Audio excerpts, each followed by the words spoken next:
घाटकोपर येथे पेट्रोल पंपावर होर्डिंग पडून झालेल्या दुर्घटनेतील मृतांचा आकडा हा वाढत चाललेला आहे। आतापर्यंत 14 जणांचा मृत्यू झालेला आहे, तर तब्बल 14 जण या दुर्घटनेत जखमी झाल्याची माहिती मिळते। आपण सध्या घटनास्थळी आहोत आणि जर बघितलं तर किती हे मोठं होर्डिंग होतं आणि कशा प्रकारे ही संपूर्ण दुर्घटना घडली हे अगदी स्पष्टपणे दिसून येत आहे। एक महाकाय विशाल असं होर्डिंग हे दुपारी 4:30च्या सुमारास पेट्रोल पंपावर पडलं।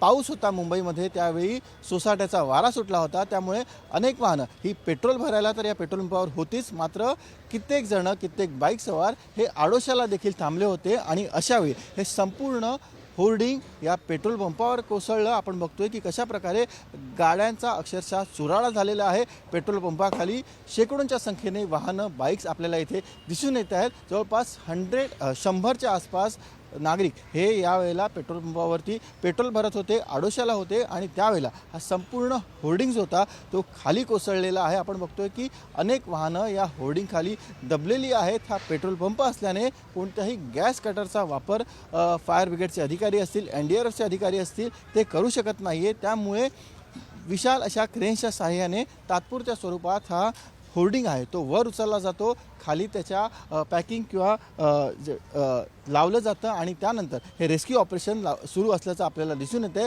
सध्या जो हायवे कटचा भाग आहे तो क्लिअर करण्यात आलेला आहे, मात्र मागचा भाग हा अद्यापही शिल्लक आहे। अजूनही काही लोक त्या ढिगाऱ्याखाली, होर्डिंगखाली अडकल्याची भीती वर्तवली जाते। त्यामुळे आता तिथलं रेस्क्यू ऑपरेशन हे NDRFच्या आणि फायर ब्रिगेडच्या मदतीने केलं जाईल। रात्रभर हे रेस्क्यू ऑपरेशन सुरू होतं। जवळपास 74 जणांना सुखरूप बाहेर काढण्यात यश आलेलं आहे, मात्र 14 जणांचा दुर्दैवी मृत्यू झालेला आहे।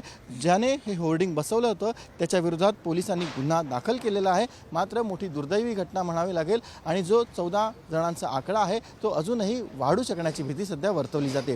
व्हिडिओ जर्नलिस्ट रोहित चिगवणसह सचिन गाड, साम TV, मुंबई। देश विदेशातील प्रत्येक घडामोडींचे लाईव्ह अपडेट मिळवण्यासाठी आता साम टीव्हीच्या सर्व सोशल मीडिया प्लॅटफॉर्मला लाईक, फॉलो आणि सबस्क्राईब करा। तसंच सर्व नोटिफिकेशनसाठी बेल आयकॉन प्रेस करायला विसरू नका।